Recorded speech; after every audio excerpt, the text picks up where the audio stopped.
Former President Uhuru Kenyatta, patron wa Jubilee Party, na hivi majuzi umeweza kupata umaarufu mkubwa sana katika zile shughuli za kutayarisha na kumuaga marehemu kigogo wa ODM Raila Amolo Odinga. Vifijo na vigelegele na mihemko iliyo dhihirishwa pale katika shughuli nzima hiyo, wakati ulipokuwa una address public siku hiyo ya mazishi, ni dhihirisho la wazi ya kwamba kwa hakika watu walikupokea kwa namna ya uzito mkubwa na kwa heshima kuu. Sasa mimi sitaki kuamini ya kwamba tangazo lako kuhusiana na unayopitia kuhusiana na matatizo ya kiafya, ambapo inatajwa kwamba una tatizo la kansa ambalo lina kusumbua, ni lengo la kisiasa, madhumuni yakiwa ni kushinda nyoyo za wananchi kupitia kwa roho ya huruma kutokana na unayoyapitia, na yaweze kuleta favor kubwa kwa upande wa chama chako cha Jubilee, ambacho Dr. Matiang'i atakachokitumia katika kuwania nafasi ya urais. Ninasema hayo kwa sababu nataka kurudi nyuma ili niweze kukugusia yale ambayo yamenifanya nikaweza kuingia katika msimamo huu ambao ninautangaza ama kuongelea hapa hadharani siku kama ya leo. Wakati tulipoingia mvutano wa kisiasa uliotokea baada ya uchaguzi wa 2017, ulitangaza hadharani kuhusiana na vile ulikuwa unapendekeza ya kwamba mtu yoyote, mwananchi wa Kenya ambaye alikuwa na mbinu ya kuweza kuleta uwiano katika nchi, kwamba mbinu yake ingepokelewa kwa heshima na taadhima na kutumika katika kuleta urithiano na uwiano katika nchi. Na kwa hakika tarehe 13 Disemba 2017 saa 7 kasorobo hivi,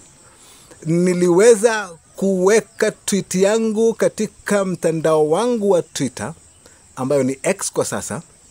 nikidhihirisha ya kwamba nilikusudia kuona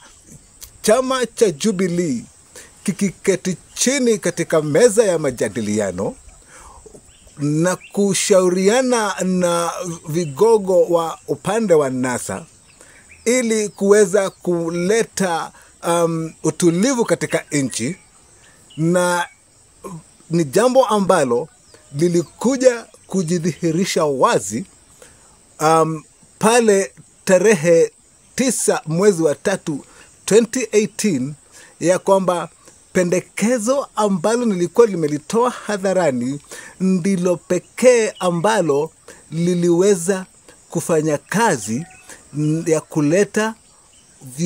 nyinyi viongozi wawili kutoka pande zote hizi mbili pamoja na kujadiliana kuhusu hatima ya nchi,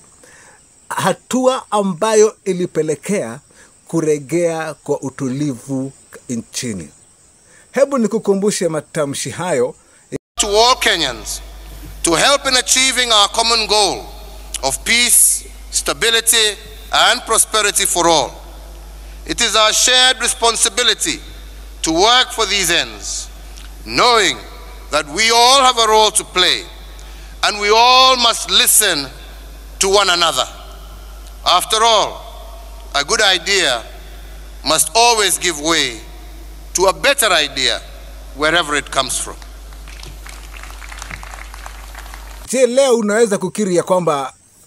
hiyo tweet ambayo niliweka kwenye mtandao wangu wa Twitter ndio iliyopelekea nyinyi kuweza kupatana na kuungana pamoja katika ile iliyokuja kuitwa baadaye handshake.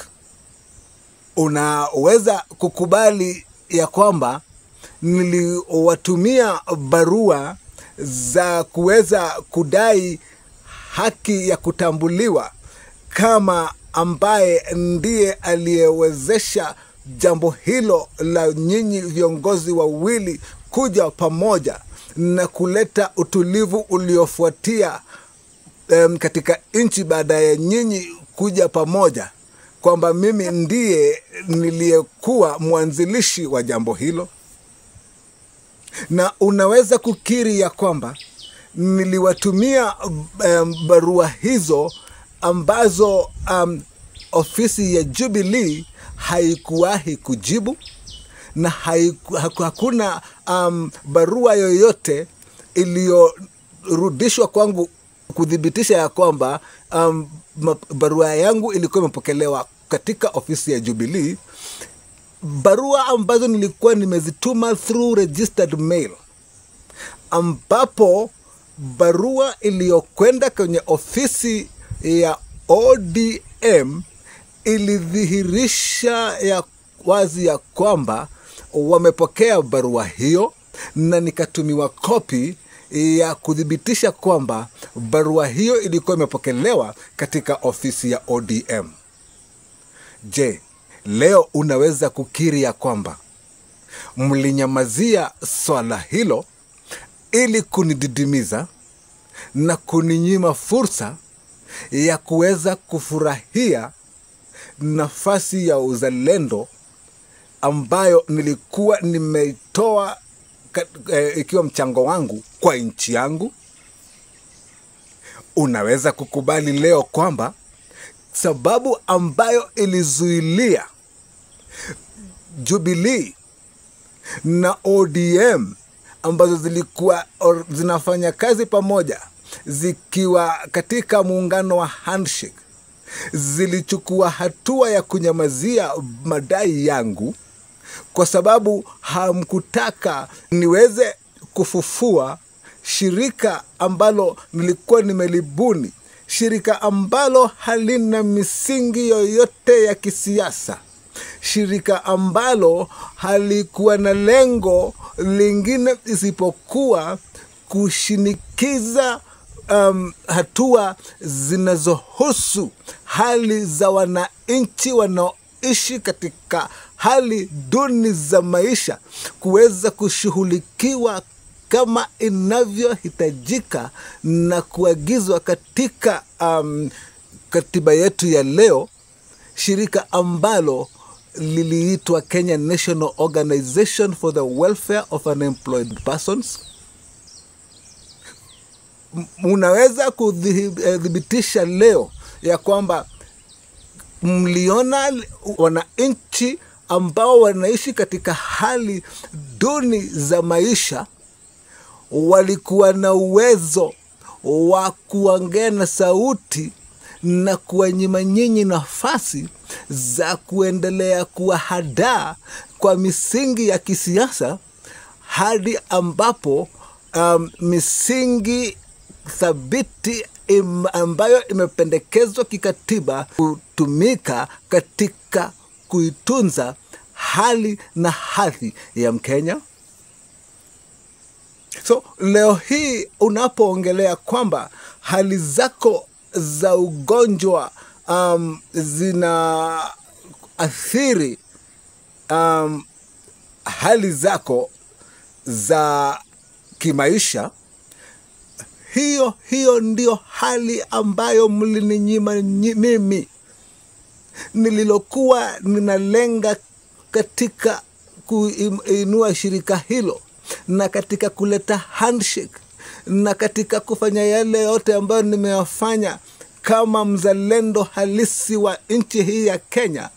ilikuwa niweze kupata nafasi nzuri ya kuweza kumshughulikia mke wangu mpenzi ambaye kwa kipindi kirefu amekuwa anapitia masumbuko mabadiliko mazito ya mwili ambayo yananihitaji kiwango kikubwa cha pesa ambacho mimi kama mtu wa kiwango cha chini cha maisha singeweza kukimudu. Hakuna uchungu na kauchungu. Mke wangu hadi leo analia na kusumbuka na mwili, na kwa sababu nilishindwa kuweza kuafikia kiwango cha pesa na pesa ambazo zingeniwezesha kufanya maintenance ya mwili wake na dawa zake. Uchungu unaouhisi ndio uchungu ambao mke wangu anaupitia, na mimi ndio pia ninaupitia uchungu kama huo kwa kuona nimpendaye anazidi kuumia na kudidimia kiafya kwa sababu nilinyimwa fursa kutokana na kwamba nilikuwa ninadai intellectual property right ya handshake. Mkaona nikipata hiyo haki ya kutambuliwa hivyo, shirika hili litainuka, na shirika hili likiinuka nitakuwa nimeweza kuinuka kimaisha, na lengo lenyu lilikuwa ni kunizidisha kuendelea kuishi katika jela hili la umaskini ambalo mlinishinikiza mimi kuendelea kuishi, kwa kujua kwamba mimi ni mzalendo halisi, na kwamba kwa vile siwezi kujiondoa katika shughuli za kizalendo, nitabaki kuwa maskini na kufa maskini. Si hoja, lakini ya Mwenyezi Mungu ni ya ajabu, kwani Mwenyezi Mungu si athumani.